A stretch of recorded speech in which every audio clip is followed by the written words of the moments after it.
I've always been a health freak. I've been going to the gym for several years. How do I softly tell my husband that his weight gain is starting to become a turnoff? Ooh.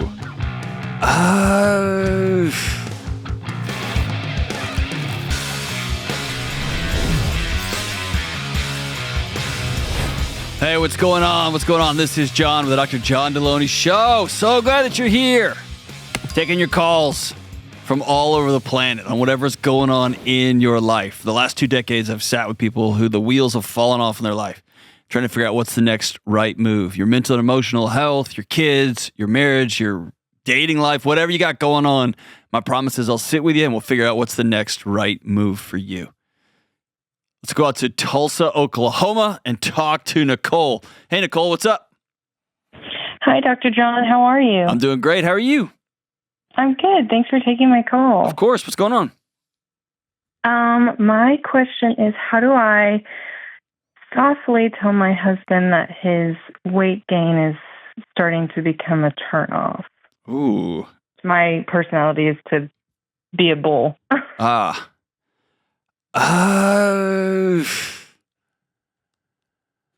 me more. So we had a baby last April, and I've always been a health freak. I've been going to the gym for several years. When we got together, he was heavier, but it wasn't really an issue for me. And then here recently, our daughter actually just turned 1 on Sunday. I've just been noticing probably about the last 6 months that I just feel like he's started gaining weight more noticeably, and I feel like the eating habits have increased, and it bothers me. What is it? When you say the eating habits have increased, what does that mean? I can't keep snacks in the house, or we go through them before the end of the week. Lunch, he likes to make his sandwiches at work, and I'm basically buying a whole tube of Miracle Whip and a whole box of sliced cheese almost every week to every other week. Okay. So while you may be not attracted to his weight gain, right, purely aesthetically, all right? Yes. I hear you say you're becoming not attracted or less attracted to him as a person. Or I don't want to read too much into what you said, but he's beginning to gross you out in who he is. Is that right, or is that too much? I'd say maybe a little bit. Maybe the self-control aspect is becoming an ick. Okay. Where else are you discovering there's a distance between you? Our faith. Tell me more about that.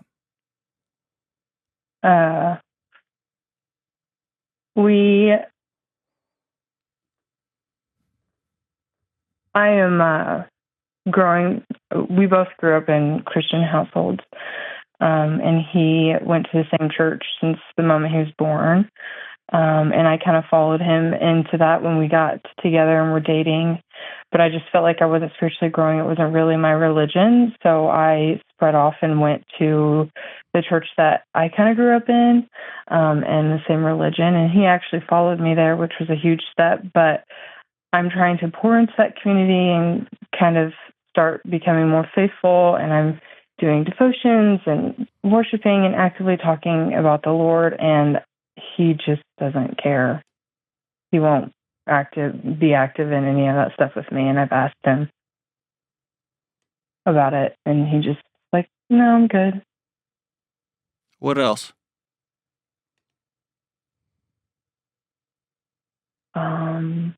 If you had to pinpoint some places where y'all have grown apart. He's he doesn't show any emotion. Can he?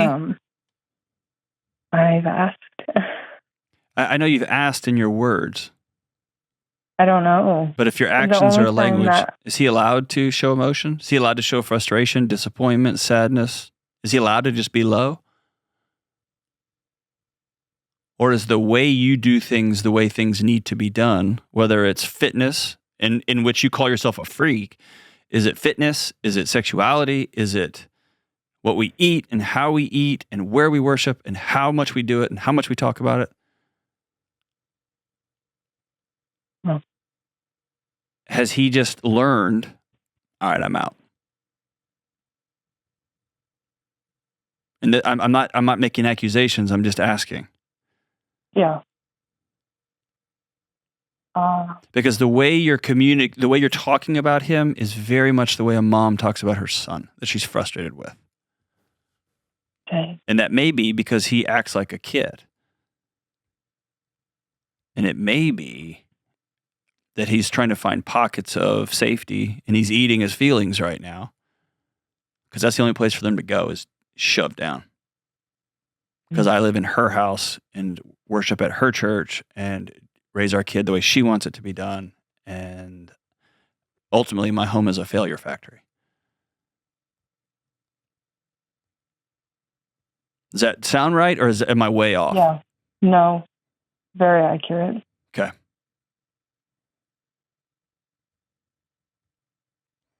So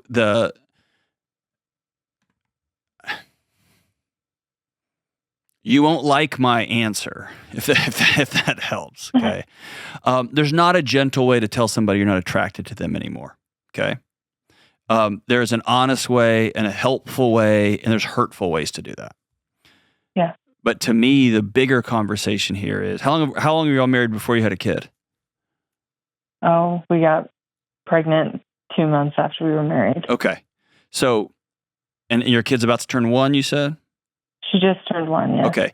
So how much of this is you are opening your eyes to this is your life now and you don't like it?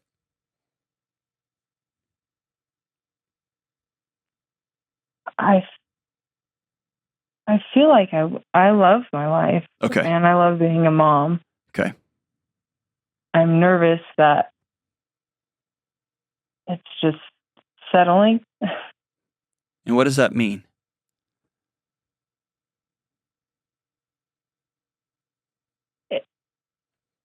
I don't. Sorry, I'm trying to gather my thoughts. His family is all very obese, and I just don't want that to be us. Okay.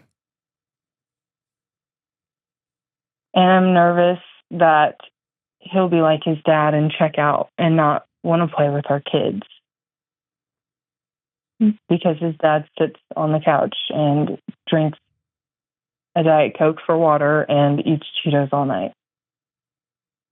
Okay. And I can tell you, your husband feels every nook and cranny of the laser beam that is your judgment on his every move. And if you truly value him, and you value y'all's marriage, and you value your kid growing up in a stable home, then turning the laser of judgment off and turning on what I would call like the gentle dome light of, I see and know that there's a different person in my home that I'm going to co-create a life with. Because right now you're only seeing your world, and he is impacting your world negatively. And what you're not recognizing is that it's his world too. And man, there is multiple important conversations to be had around, I'm worried about your health. I'm worried about your involvement here at home. And there's also a really important conversation to be said for, we're a year into this thing, and I've made your home really inhospitable, and I'm sorry. Because it's been about my way, my thing, I'm right, I'm this, I'm that. And I'm so, so sorry. Or let me give you another example. This morning, just today, this is fresh, right? I got into as heated of a discussion with my son as I've had in maybe years about him leaving his clothes everywhere.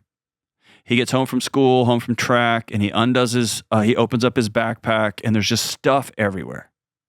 Okay? So we got into it this morning. And I don't know what it was about this particular morning. I'm working on a big project right now, and I have a room above my garage where I go right, and it's got all my hunting gear and all my guitars and all my stuff in there. I walked up the small half staircase into that room, and I just saw it for what it was. It's a crazy, disturbing mess. I have piles of clothes everywhere.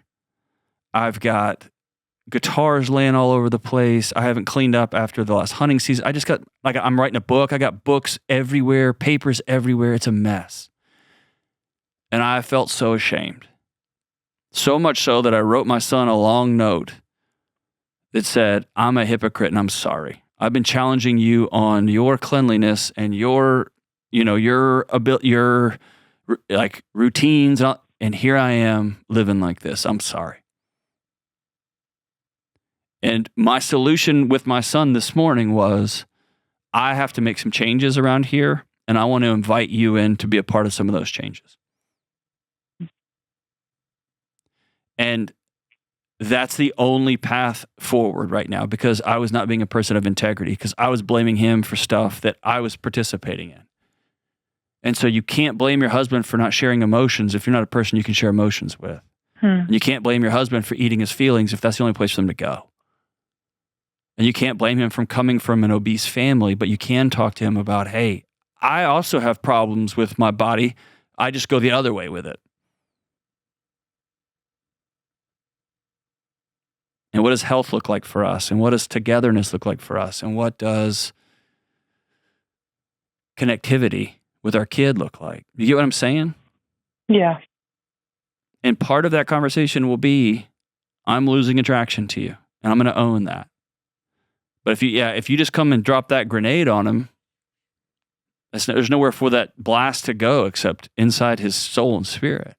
Right. If it's a part of a larger context, which says, hey, I've brought some really big challenges to this thing, and I realize I've been pretty laser focused in what's my life look like, and this is different, and I didn't expect to get pregnant, and now I've got this, and I've got this, instead of, hey, we've got this, and we get to decide what this looks like.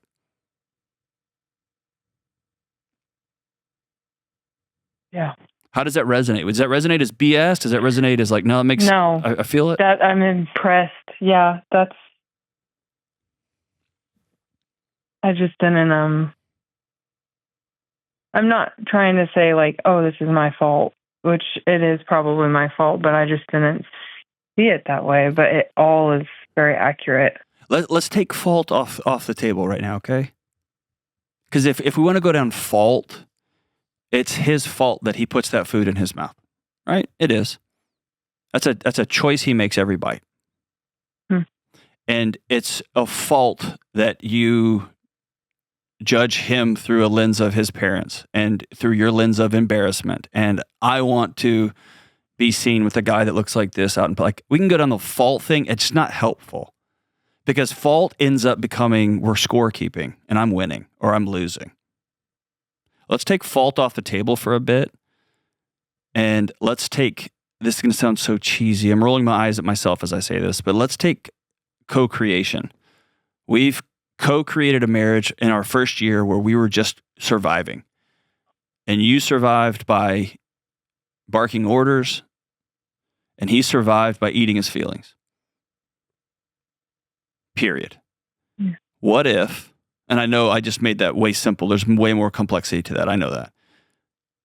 What if we co-created a world where we both feel healthy and happy and at peace?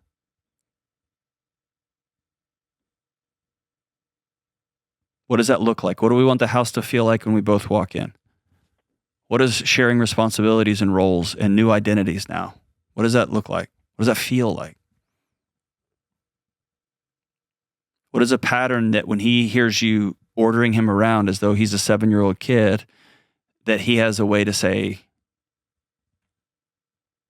can you try that again? Or could you say that in a different way? And you don't go to war with him and you're like, yes, because I'm going to change this pattern over time. You get what I'm saying? Yeah, I do. But this isn't about, I'm just going to take all the fault and woe is me. That's not what I'm saying. This is saying, I'm going to go first. And we've both tried to survive this first year. And we did. We survived. We're still married. Our kid's healthy. I love being a mom. Awesome. I want us to knock down the tower that was our old marriage because it got built kind of wonky just out of the gate because we needed a lean-to shelter to live in during this first year. Yeah.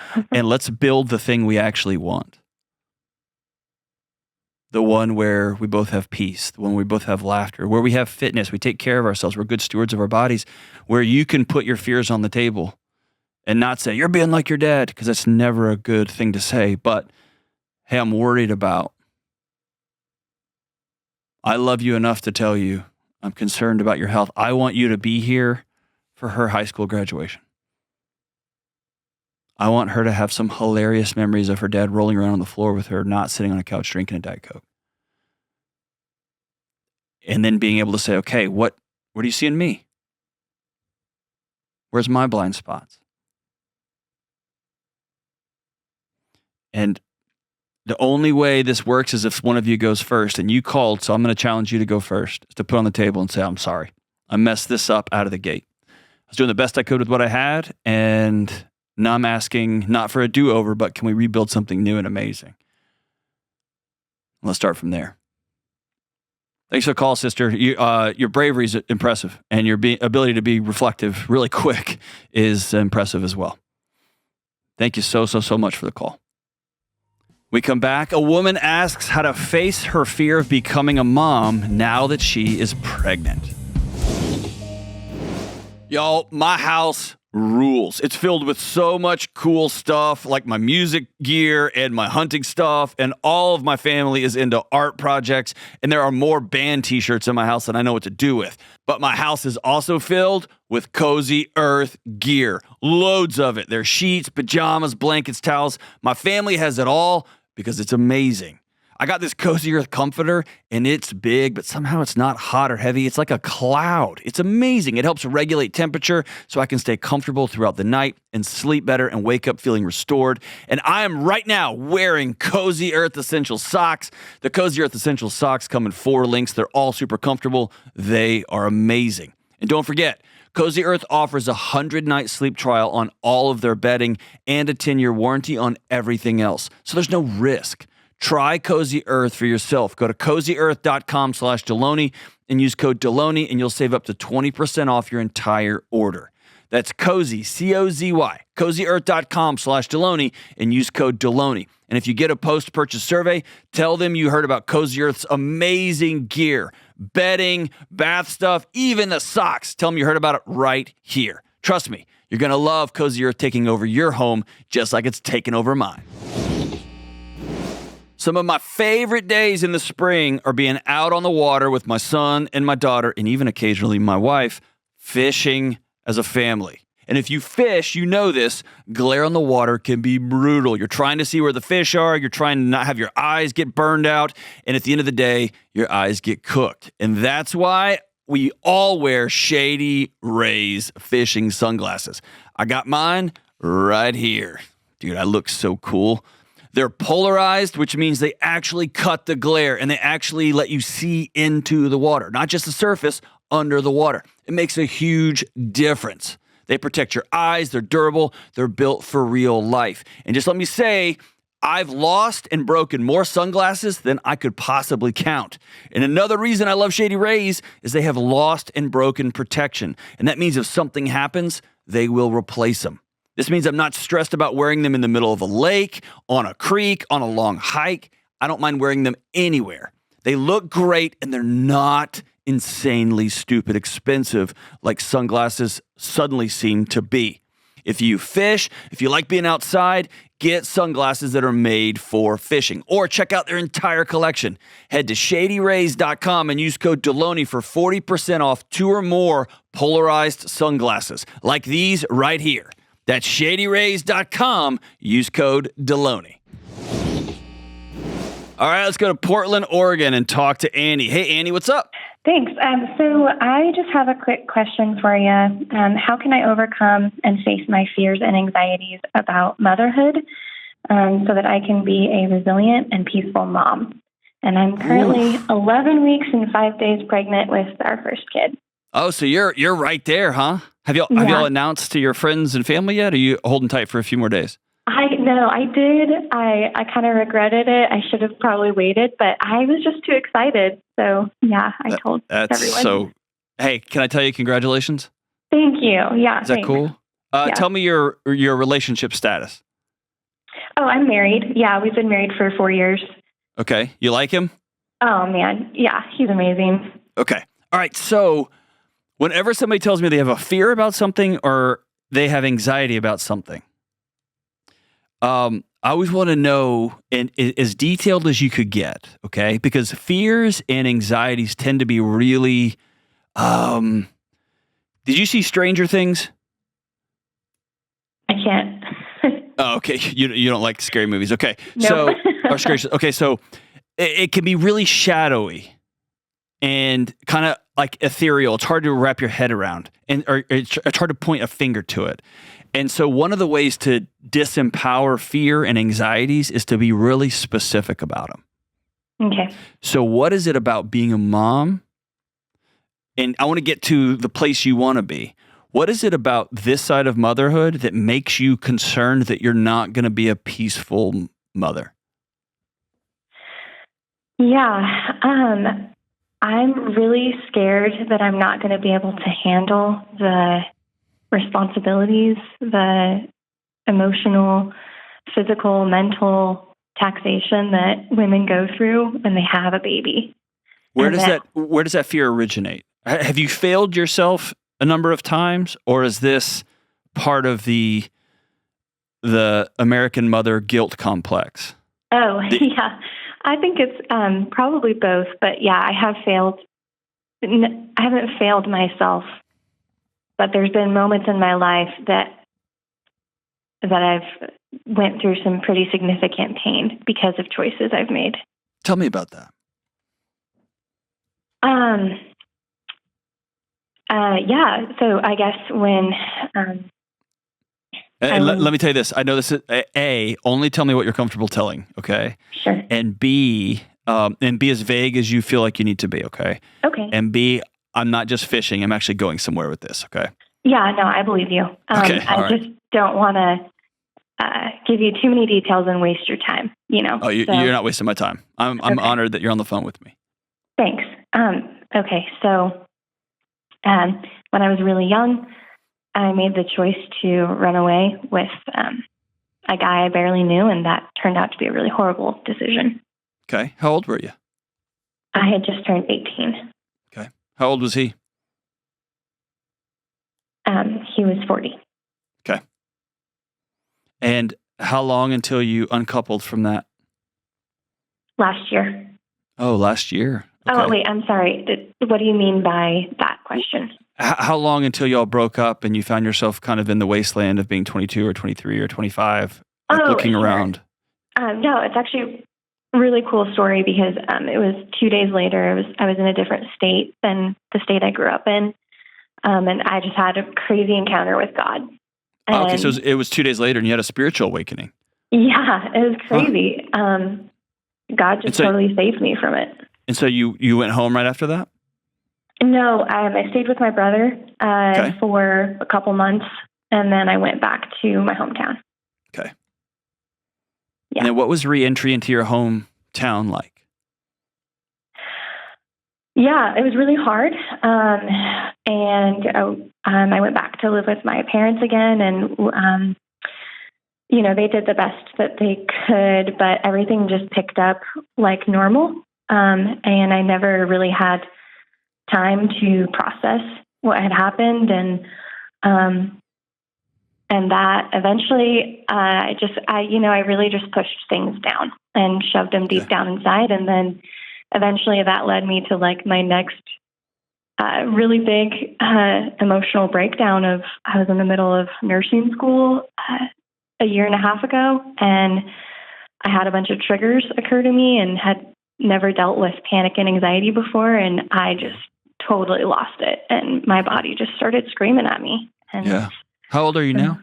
I'm 29. Yeah. 29. Okay.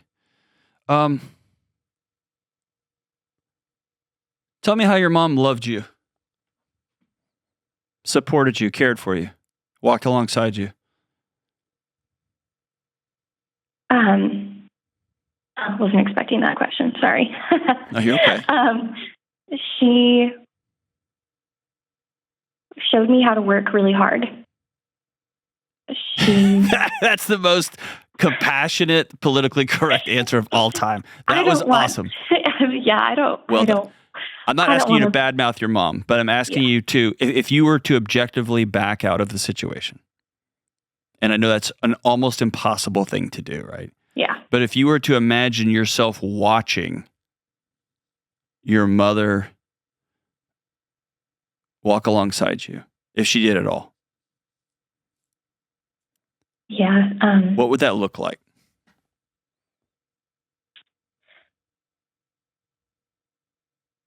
She. Say it one more time. Oh, I'm sorry. I just, I'm having a hard time. She didn't. Okay. She didn't. Just sit on that for a second. She did. Yeah, and I guess I'm looking for a roadmap of how I can be better for my kid. There you go. How'd your dad walk alongside you? Yeah, my dad, he had a really severe and undiagnosed at the time PTSD and major depressive disorder. And all right, those are clinical terms. Tell me about the lived experience of 9-year-old you, of 14-year-old you, of 17-year-old you. Anger, rage, volume. Yeah. Like the only emotion I ever saw was anger. Okay. And he wasn't abusive or anything like that, but he just couldn't be there for me in the way that I needed. Okay. So let me say this as clearly as I can, okay? Abuse does not require intent. And by the way, this is not to blow up your parents in any way. This is to give context to your body right now, okay? Yeah. Abuse doesn't require intent. I can be abusive without meaning to be, okay? The second thing is trauma can happen as a thing that happens to you or a thing that should have happened to you that didn't. Okay? And we often look back at our past and we're like, well, they didn't do this and they didn't do that. And we're thinking of physical abuse or sexual abuse. They never, I never had to go to the hospital because they hit me so hard or whatever. But we fail to look at the other side, which is at 18, I found a father figure who at least cared enough to look me in the eyes. Yeah. Somebody finally told me I was beautiful. Right? Right. And so when I said, what are some ways you failed yourself? Can you do me a huge favor? Yeah. Can you let 18-year-old you off the hook finally? How do I do that? I want you to write her a letter tonight. And I want you to forgive her for being 18. And I want you to forgive her for trying to run away from a household where she felt completely alone and in charge of the adults' emotions in her home. Yeah. Forgive that poor girl.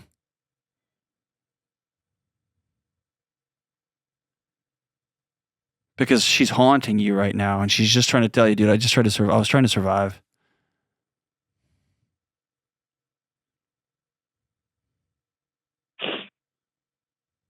Okay, I can do that. And here's what I want to do. To circle back and answer your full question.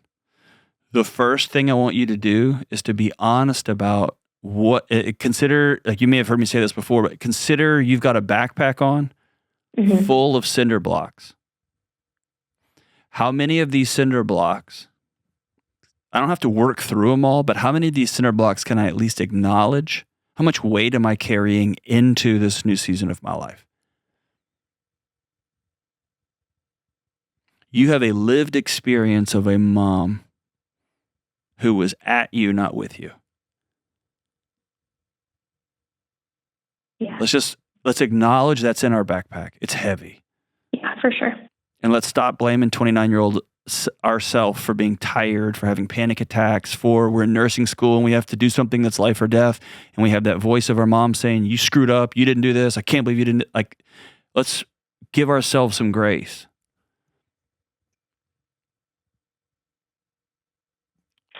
And I just write myself a letter. That's so great. We're gonna write 18-year-old self that letter. That's a different one. Okay. Okay. We're gonna write mom and dad a letter saying, "Here's what I'm grateful for. Here's what I'm real." And this is part of what one therapist told me once. We're gonna blame fairly. Yeah. Yes. You know what I got, Mom? I got an incredible work ethic. You know what I got, Dad? I got an insanely compassionate way of helping people. It makes me an amazing nurse. Yeah. Because I've been taking care of people since I was 5. The next section is, I should have never had to take care of you because I was a kid. Yeah. And Mom, I know you were trying to survive inside your own marriage with a husband who had a whole bunch of untreated mental health issues, but it wasn't my job to carry that weight for you. Yeah. And then here's the important part of that the last part of that letter, the important part. Here's who I'm going to be now.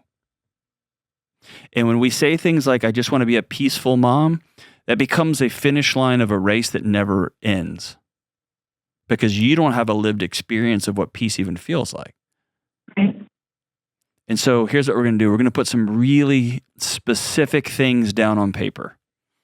And I would advise you, the way you swooned over your husband, gross, but it sounds like he is going to walk alongside you as you transform your family tree. Is that fair? Oh, yeah, for sure. Okay. So what if we co-created some things together? I want my daughter to know that no matter what, I'm in charge, and no matter what, I'll sit with her through her big feelings or his big feelings. I want my son to know no matter what, Mama loves him till the end of time. Yeah. And then as we go along and you find yourself getting impatient, we're gonna feel that. And we're going to get the help we need along the way. Mm-hmm. So let me say this. Your fear, your anxiety, it's right. You're not crazy. Yeah. And the path through it is directly through it. Yeah. Yeah. Right? Right. And the path through it is as clear as possible. And this is going to sound nutty, as short of time horizons as possible. What does that mean? That means you have a picture of wanting to treat your son or daughter a certain way when they turn 18. Mm-hmm. That's 2 decades from now. Yeah. Let's do week 3. Okay. Right? Your fear is right and your fear is good. And I'm like overwhelmed with how proud of you I am. The challenge you have before you is you're doing a lot of work to get well. You're doing a lot of work to build a great marriage, and you're doing it with all these old cinder blocks still in your backpack. Yeah, I have to set them down. Yeah. And writing a letter is a start. That's not going to be like some magic cure. Right. But it will slowly begin to distance yourself from that person that was just surviving. I've had to go back and write myself multiple letters in multiple years. Because once I cleared 18-year-old me, then all of a sudden 16-year-old me popped up, and then 13-year-old me popped. Like, I've had to go back and let different versions of childhood me off the hook because they were still fighting my daily battles as an adult. It's not their job. Yeah. Okay, I can do that. Game on? Game on. How do you face the fear of becoming a mom? Walk straight through it like you've done several other times. I'm so freaking proud of you and your husband, both of you. It's awesome. Thank you. Right track. Hey, it's been a high honor that I got to talk to you today. Thanks, Dr. John. Thank you so much for the call. We come back, a woman asks how to support her husband through a big career change. It is fishing season and turkey season, and my son and I are still using our Montana Knife Company knives all the time. Why? Because Montana Knife Companies rule. They are designed, tested, and built right here in the United States by real hunters, by real fishermen and women, and by great chefs. We get back home, my whole family, my wife, my son, even my daughter now, is using Montana Knife Company knives in the kitchen to prepare all the amazing food we catch. Why? Their knives are the best. They're razor sharp right out of the box. They're tough enough to be used every day. They're just amazing. But here's what really sells me. Montana Knife Company stands behind their work for life. When your knives need sharpening or if anything ever happens to need to be repaired, you just send them to Montana Knife Company and they'll take care of the rest. These are the kind of knives that your grandkids will fight over someday. Your wife will love them. You'll love them. Your kids will use them. If you're looking for knives that are built to work and built to last, go to MontanaKnifeCompany.com and see what's available right now. They're amazing. That's MontanaKnifeCompany.com. All right, we're back. Hey, 2 seconds here. First, hit the subscribe button so associate producer Alex will stop waving that sign in front of my face. And so your neighbors will get the help they need. And go download the Together app. It's incredible. It is crushing right now. It's in the Apple App Store. Is that what they call it? The kids call it these days? The kids do call it these days. You can also go to the show notes below in the description and click on it. Click on that. That'd be great. Click on it in the show notes. Did you know I don't think I've ever looked at a show note in my life? I would that not know. Doesn't shock me I wouldn't know where to find a in show any note. Way. You couldn't find a show note with a flashlight and a spotlight. And what's funny is I would look for it with a flashlight. Geez. All right, let's go out to Philadelphia, Pennsylvania, and talk to Sarah with an H. What's up, Sarah? Hello. What's going on? Thanks for hopping on here. How we doing? Pretty good. I'm very awkward, so I apologize in advance. Oh, Sarah, there is no one more awkward on this call than me. I assure you. I assure you. We can be awkward together. It's good. Okay. So what's up? So my husband is fairly certain he's about to make a very large career change or job change. And I'm hoping to look for ways to best support him in this change. So tell me about the change. He is looking to begin work with two family members on like a business that they have. So that's okay. Let me back out of this question. Are you in support of this career change, or you do not like this career change? I'm nervous about it. Tell me why you're nervous. It'll be less money. He recently just got an increase in pay where he is right now. And it's kind of like half of that pay. Like, I think it'll be doable. Like, we can do it. We'll be okay. But why is he making this change? It's nice to actually. He's just doing the job of a lot of people at the moment, and it's really stressful. He's about to go to work with two family members. He's going to be doing 50 jobs at once. He doesn't see it that way.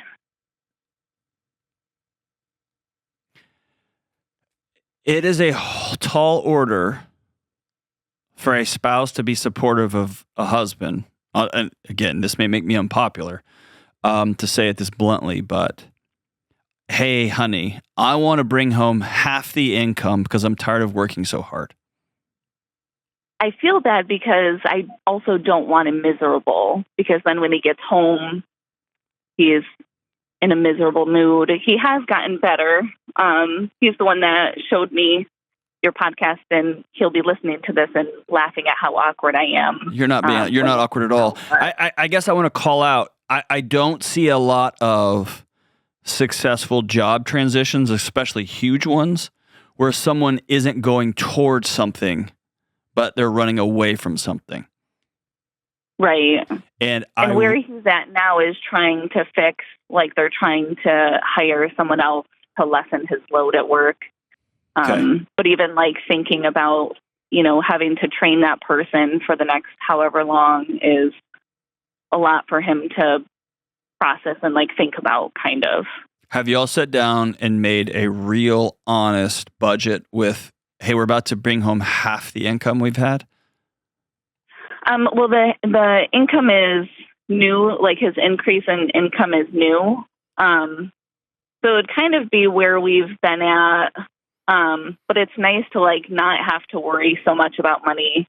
Like right now we're at a spot where we can, think about putting it toward the mortgage, and because we're on baby steps 4, 5, and 6, or, having extra money to put aside and do things. So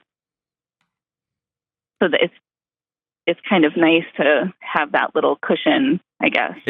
You keep minimizing what you're saying. Like, it's kind of nice. It's about half. Like, it's kind of half.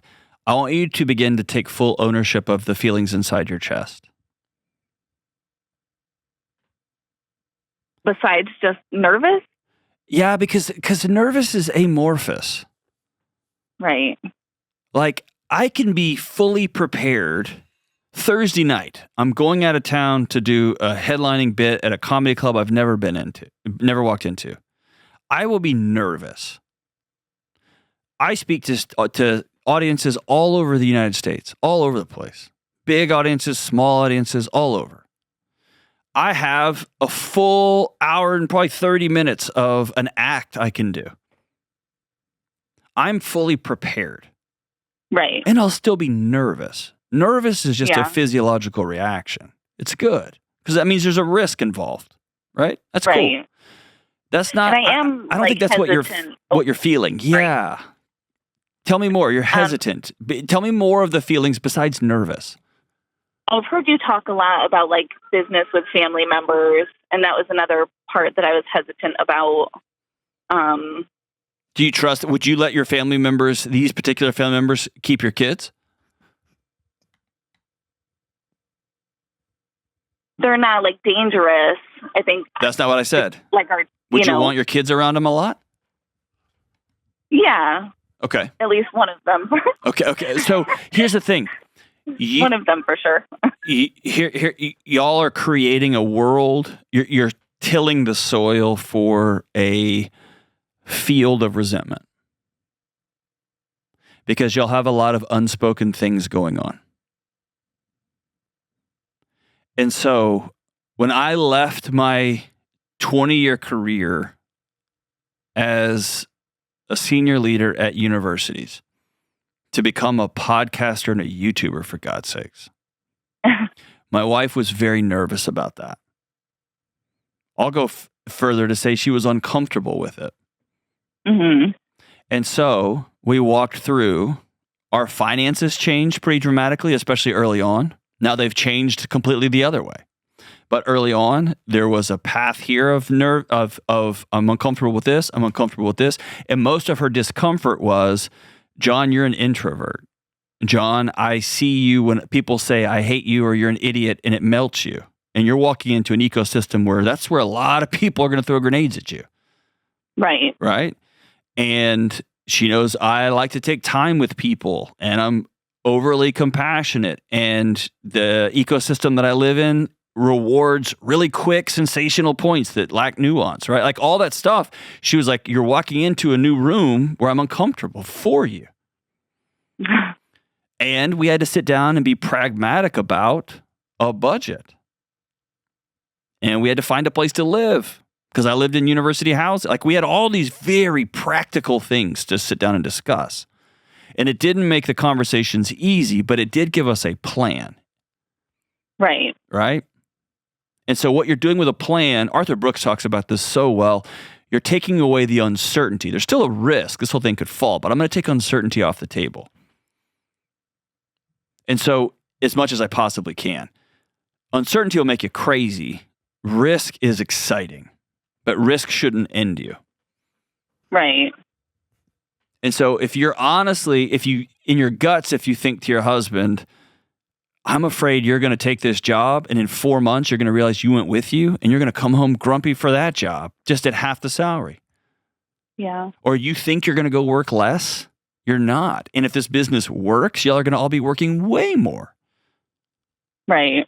And is there... Yes, and it's kind of not as big at the moment. So I also pose like, what if they go bankrupt? But that's the part that excites my husband because he is looking to go in and like help them make it better, which we were at the marriage retreat. And the career one, the job one, I asked him like, what are you hoping to do? Who are you hoping to help? And he said like, that's the part that excites him is being able to help people. Okay. Is his family members that he's going to go work for and with, are they going to allow him to come in and transform their business? I'm sorry, what was that? His family members that he's coming to join forces with, are they going to allow him to walk in and transform the business? I'm not positive. He said it sounds like one definitely is all for, being able to change and stuff. The second one, I'm just not sure, Okay, I want you to be able to, let me say it this way. In a healthy marriage, a one where you see and know him and you celebrate him regularly, he knows he's loved. Then I want you to say, I want to put a bunch of challenges on the table, my fears about you making this transition, and I want us to work through them. Are you in? Okay. Okay. And I want you to be able to get all of your questions and concerns answered. And some of those are going to be very tactical.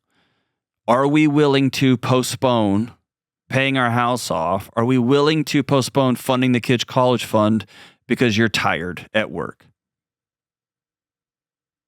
Right. Right? Yeah. Am I going to struggle with respecting you because you're working, you think you work too much and that makes you in a bad mood? Or are you in an abusive work situation where they're just taking advantage of you and beating you over the head with a stick, and I want you to get out. I don't care what it costs us. Right. And he does love his boss. I had a situation like that with my wife where she's like, I don't care what it's going to cost us. Get out of that place you're working. I've had that too. She was going to defend me the other way. Right. But here's the thing. I want you to be clear about what your concerns and fears are, and I want you to set up a conversation with him where y'all can work through those. Okay. Because either y'all will get clarity on what does success look like in this job? How long are we going to tolerate making half the money? Is this job going to grow us somewhere? Are we going to aim for someplace? Or are we resettling our entire life, which, by the way, isn't bad either. We are resettling our entire life because we're going to shift our priorities now. We're going to consciously become a Corolla family. And we are consciously going to be renters or consciously going to live in a very small house and have our mortgage out because we value peace in these other parts of our life. If that is great, that's amazing. But I want everybody on the same page with that, because if you still want to live a Tahoe life and he is making a shift to a Corolla life, y'all are going to go to war together. You're going to resent each other. Right. And if he comes up, the first day he comes home and complains about something, you're going to come unglued. Because that's the reason we took half the income, because you said, right? It's going to be you said and I told you and we never, it's going to end up in that wild keeping score type language. You get what I'm saying? Right. And so let's put all of this stuff on the table, because what you've also told me is he loves his boss. Yeah. They're about to hire somebody and it's going to suck for a season while he has to train them. But man, it could clear up the whole deck for everybody. Right. right? Versus he's going to come in, he's got one person he really trusts, one person that's a wild card, he's going to make half the money, hope it works out, right? Maybe. And so it's just putting all that on the table. That doesn't mean don't do it. I just want both of y'all clear as to what we're doing. And the best way you can support him through this is by being honest and open. And then when you agree to something, when y'all spit shake and shake hands and high five and say, okay, till death do us part, we're in on staying. And here's what needs to change around our home. Here's what needs to change around our life. Or we're going to make this big shift together.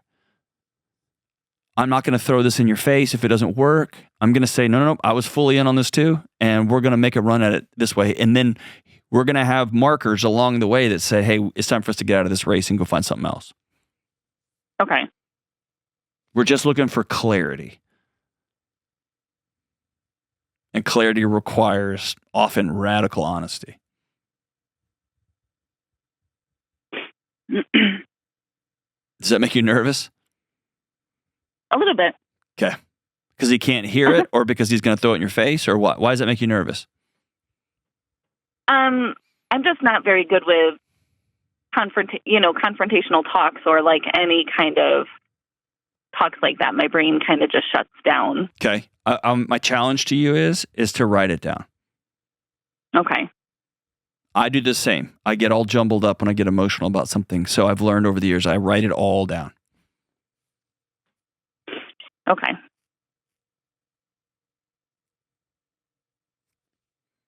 And can I challenge you with one more thing? Mm-hmm. You started this call by saying how awkward you are. You're not awkward at all. Zero. Well, You've talked about, you've mentioned several ways in which you're quote unquote deficient. I haven't experienced that one little bit. Well, that's good. And so I want you to change some of your internal language towards, I'm a ride or die spouse.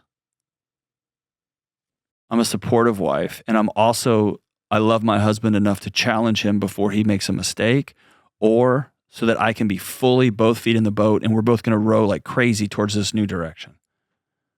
Okay. Okay. But that is not you walking around with your head down like, I'm awkward, I'm weird, I get jumbled up. It is, yeah, I say the wrong thing sometimes. Big deal. I get overwhelmed. Cool. I wrote it down. We're heading in. I'm right here. I'm right next to you. You and me versus the world, homie.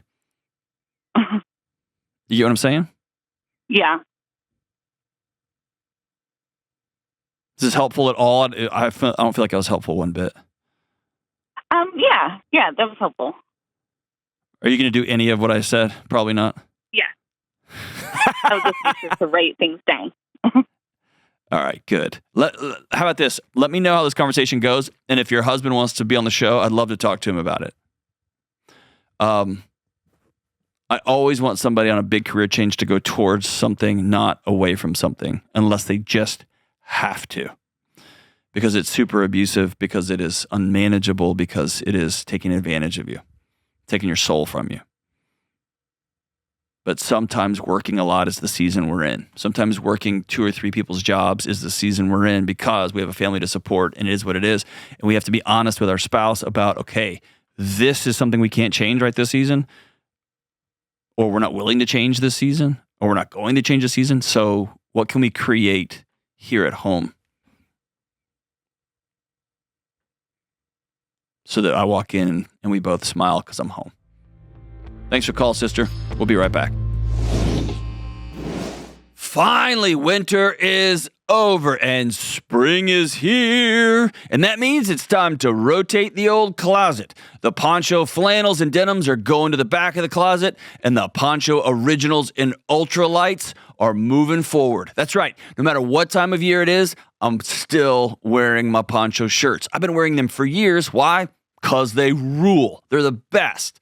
The original is that go anywhere performance shirt. It's lightweight, it's breathable, it's quick drying, and it's built for every part of your life. And the ultralight has that same great fit with an even lighter feel. That's why they call it the ultralight.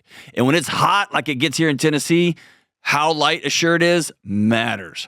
Poncho shirts also have great stretch. They move with you, not against you. They're light, they're soft, and somehow, I don't know how they pulled this off, they're super, super durable and tough. And they look sharp enough to even wear to dinner, and they're comfortable enough to wear all day.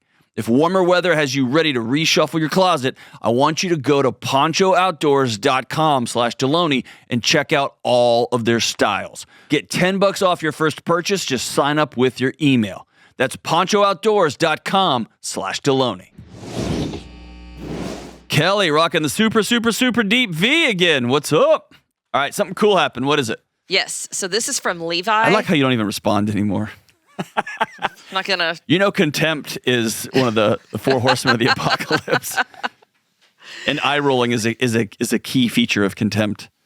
Well, I'll let you read into that what you wish.